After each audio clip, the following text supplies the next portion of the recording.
In 1920, in the quiet canals of Berlin, a young woman was discovered, barely conscious, shivering, her identity unknown. She spoke softly. I am Anastasia, the daughter of Tsar Nicholas II of Russia.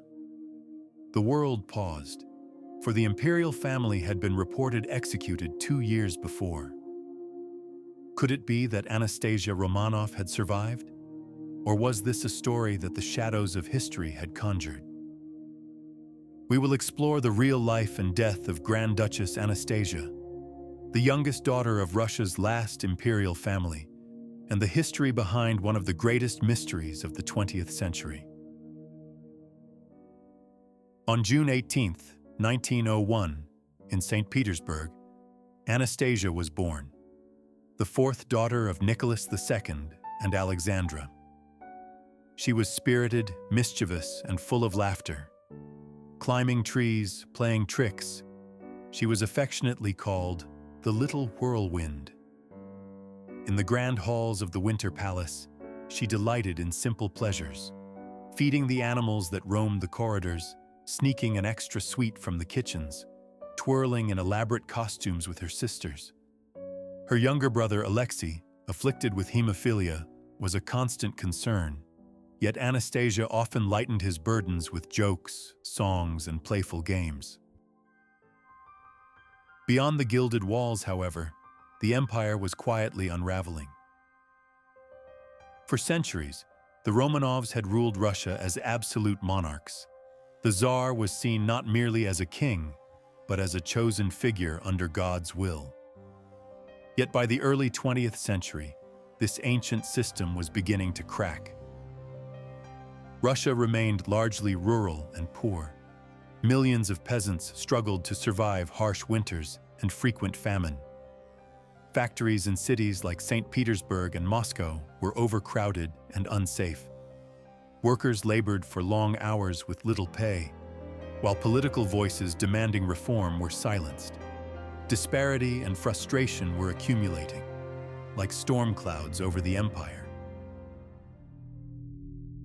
Inside the palace, the royal family lived in isolation from this suffering.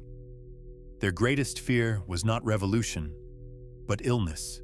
The heir to the throne, Alexei, suffered from hemophilia, a disease that made even small injuries life-threatening.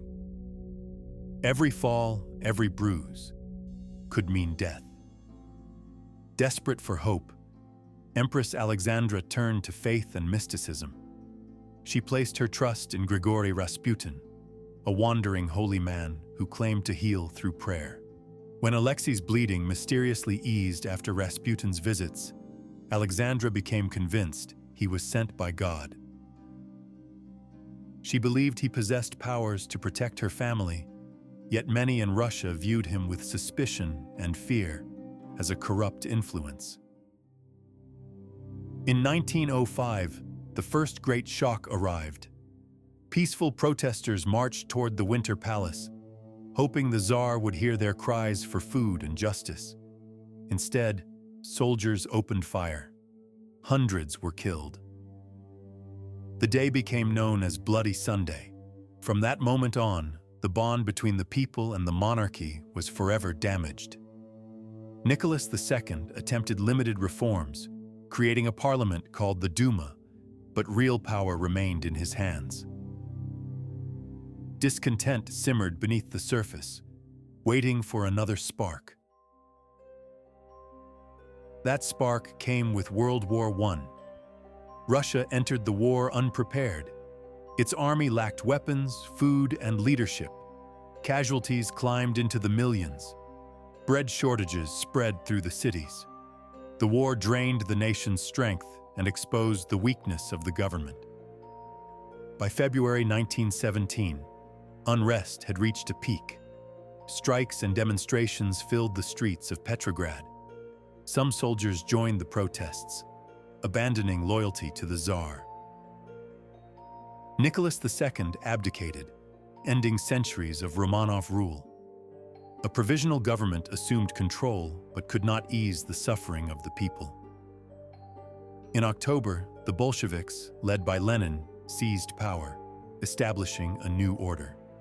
And so the imperial family was confined, first under house arrest, and eventually in a remote house under constant guard.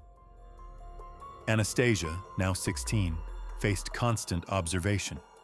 Even simple freedoms, sunlight, fresh air, walks, were forbidden.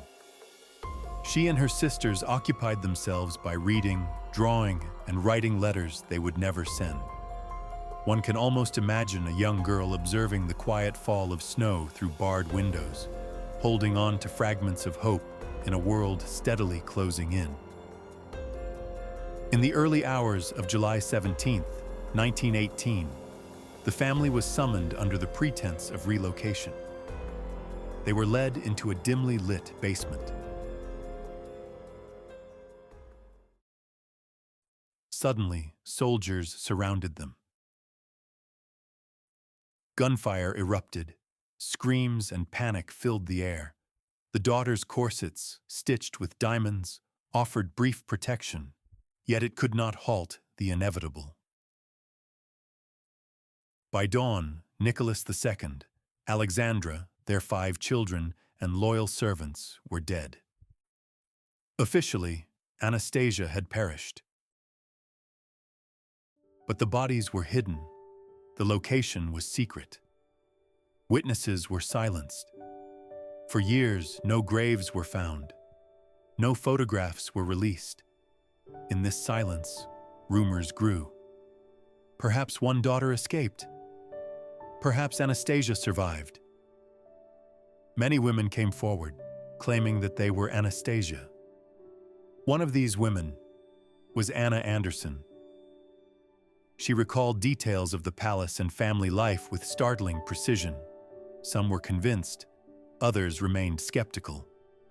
Her identity became a prolonged legal and cultural debate, stretching across decades. In 1991, the Romanov graves were located. By 2007, the final 2 missing bodies were recovered. DNA testing provided definitive answers. All 5 children had died in 1918. Anna Anderson, in truth, was Franziska Szankowska, a Polish factory worker. Anastasia had not survived.